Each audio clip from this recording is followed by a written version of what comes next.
Estamos aqui de novo com o canal Informação Fiscal, com o tema Introdução à Área Fiscal Tributária. Hoje falaremos sobre imposto, sobre imposto de exportação. Bom, ele está no seu artigo 23, que o imposto de competência da União sobre exportação para o estrangeiro, produtos nacionais ou nacionalizados não importa, e o fato gerador é a saída destes do território nacional, a sul da fronteira. No seu artigo 24, ele fala da base de cálculo. Então, no item 1, quando a alíquota seja específica, a unidade de medida adotada pela lei tributária, que já tiver previsto na legislação. No item 2, quando a alíquota seja de valor, ou seja, que algumas situações que ele coloca faz o valor, na hora, então a alíquota também pode variar. Também na linha 2, quando a alíquota seja de valor, que é o caso quando vai exportar alguma coisa que não está, vamos dizer assim, prevista nas tabelas. Pessoas físicas às vezes estão mandando alguma coisa constantemente para fora, e aí ele considera como exportação. Parágrafo único. Para os efeitos do inciso 2, considera-se a entrega como efetuada no porto ou lugar de saída do produto, deduzir os tributos diretamente incidentes sobre a operação. Artigo 25. A lei pode adotar como base de cálculo a parcela do valor ou do preço referidos no artigo anterior, excedente de valor básico, fixado de acordo com os critérios dentro dos limites por ela estabelecidos. Ou seja, ele deixa muito aberto para fazer na hora da exportação, caso perceba alguma coisa, até subir a alíquota, coisa assim.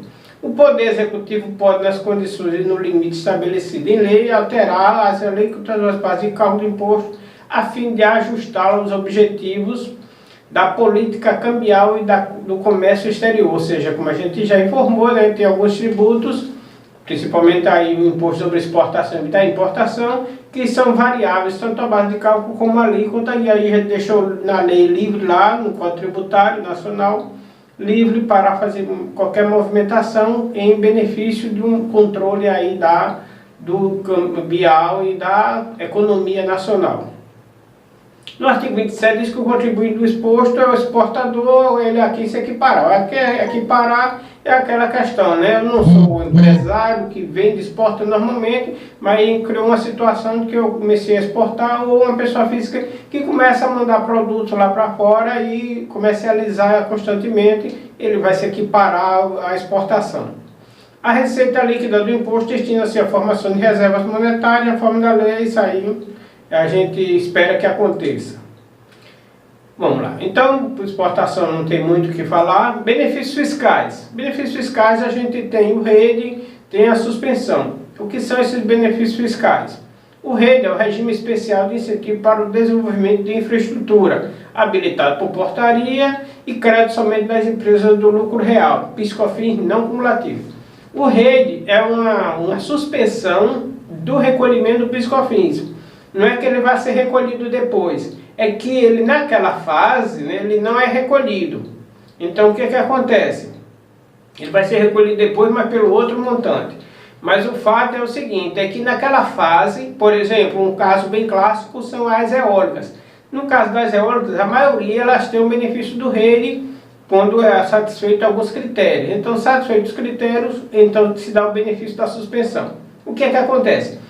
A dona da eólica, da construção, lá contrata uma construtora para fazer cada um sua fase lá das eólicas, por exemplo, a terraplenagem. E aí, nesse caso aí da terraplenagem, a empresa se habilita a se vincular àquela portaria que foi criada para benefício da obra, é a obra que tem o benefício da suspensão, não é a empresa. E aí essa outra empresa, ela vai fornecer, por exemplo, serviço de terraplenagem, e aí ela não vai embutir nesse preço dela o PIS/COFINS. Então, se ela fatura 100 mil e ela tinha calculado esse 100 mil baseado no PIS/COFINS, ela vai ter que tirar os PIS/COFINS aí de dentro, supostamente caindo como sendo no lucro real, no acumulativo, seria 9,25, então ela teria que tirar 9,25, e aí o preço dela cairia para 91 aproximadamente.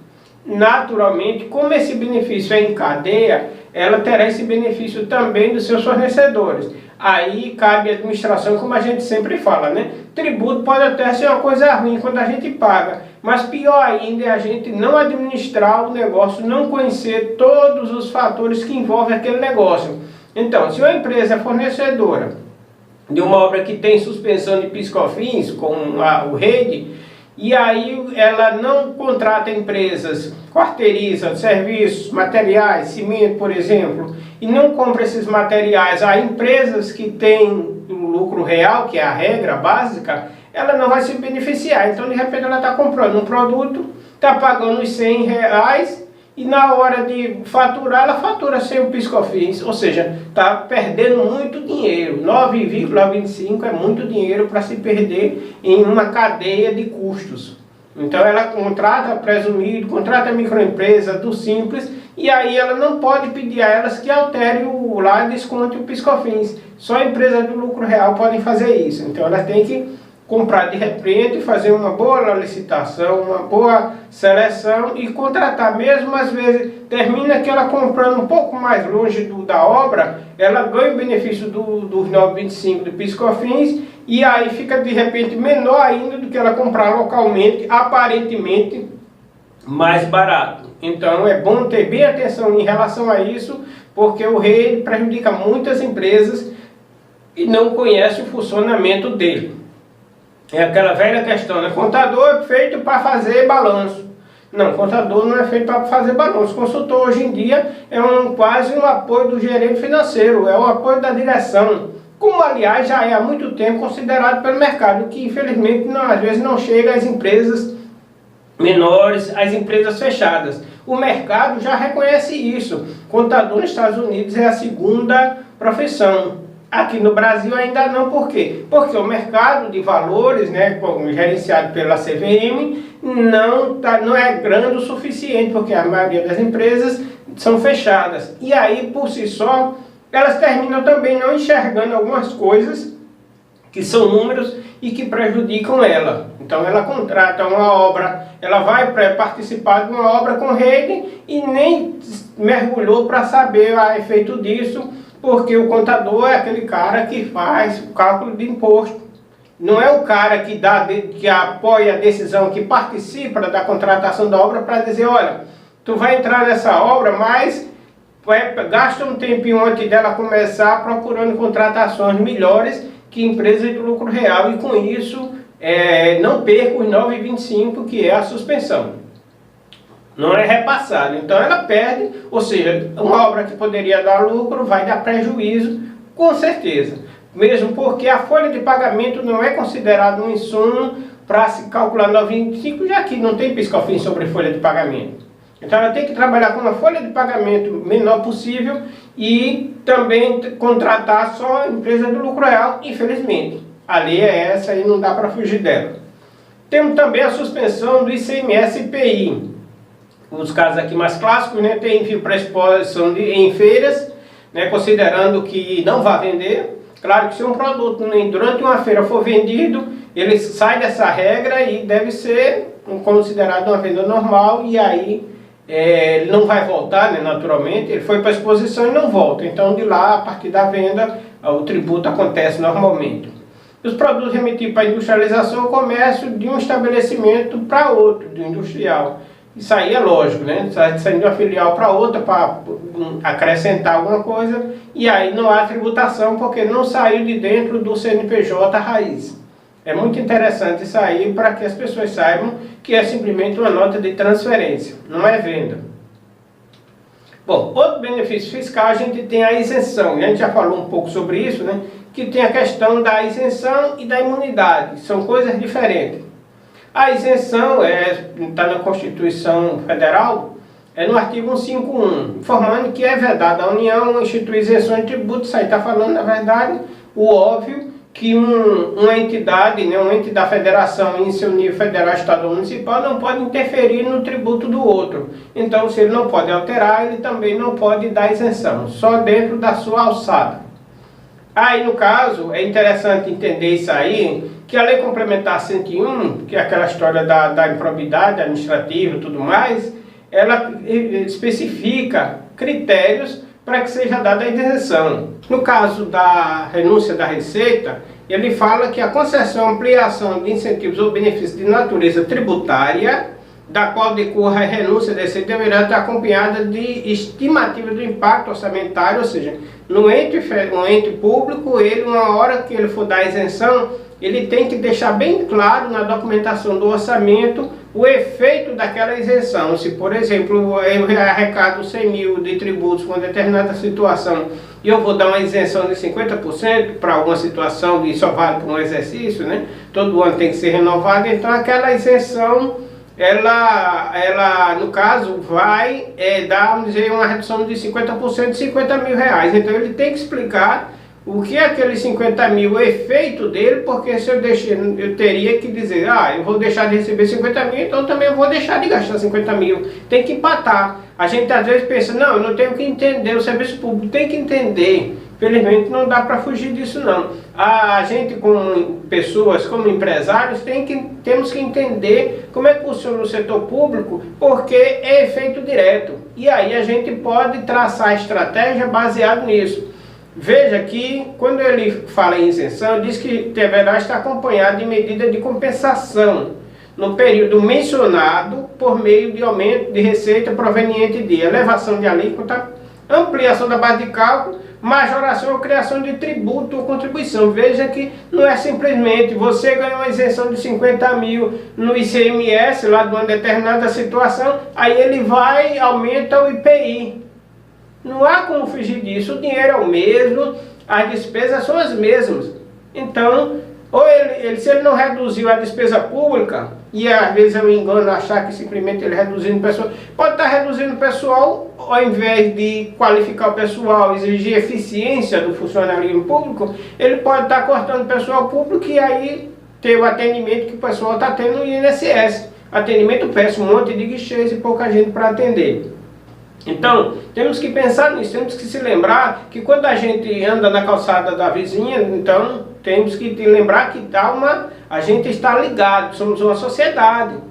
Então, o tributo que de repente dá uma isenção num negócio meu, pode em outra situação eu for pagar esse tributo, porque não tem por onde escapar, né? O tributo tem que ser arrecadado da receita para pagar aquelas despesas.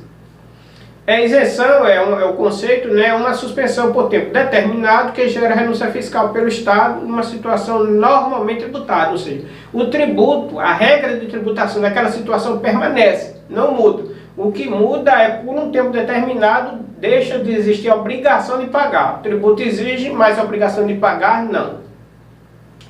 Fora isso, a gente tem imunidade, né, que a gente já falou um pouco também, no artigo 150, sem prejuízo de outra garantia, os contribuintes é vedado à União, os Estados, Distrito Federal e município. Instituir impostos sobre patrimônio, a renda, serviços, partido político, inclusive suas fundações, entidades sindicais, educação e extensão, sem fins lucrativos, atendidos os requisitos de lei, é claro, né, como a gente já falou.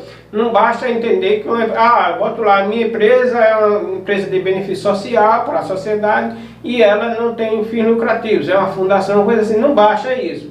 Tem que seguir todo um trâmite, umas regras da Receita Federal, para ficar bem claro que não há alguma coisa disfarçada, não há o lucro, não está indo para alguém, não está indo para o fundador ou para alguém beneficiário daquela situação.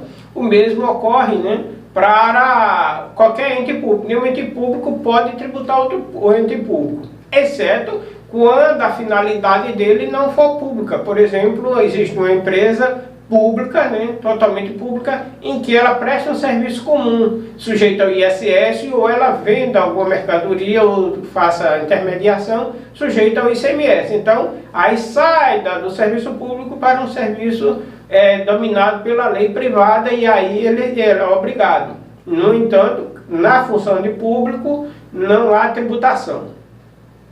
Assim como, né, o caso bem clássico, o tributo seria tributar o próprio tributo. A receita do ente público é sempre tributo. Então não posso tributar uma receita que já é um tributo. Bom, aqui a gente conclui essa parte.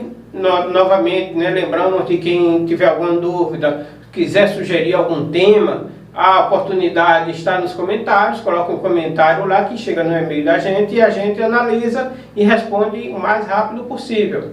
Dúvidas, questionamentos sobre os temas que já passaram, sobre os temas futuros, a gente vai estar colocando aqui o link do do último vídeo, né, para quem quiser rever, e tem a série de vídeos lá que vocês podem assistir. Marque, né, se gostaram, compartilhem com os amigos, né, que é bom, interessante isso, dividir e compartilhar com os amigos. No LinkedIn e no Facebook a gente alerta novamente que cliquem no link que a gente coloca logo embaixo de um comentário ao invés do Play, porque o Play não comunica ao YouTube a leitura, e aí a gente tem uma impressão errada. Por exemplo, muitas vezes muitas pessoas estão assistindo esses vídeos no LinkedIn, mas no YouTube não aparece que as pessoas estão vendo. Muito obrigado e até a próxima.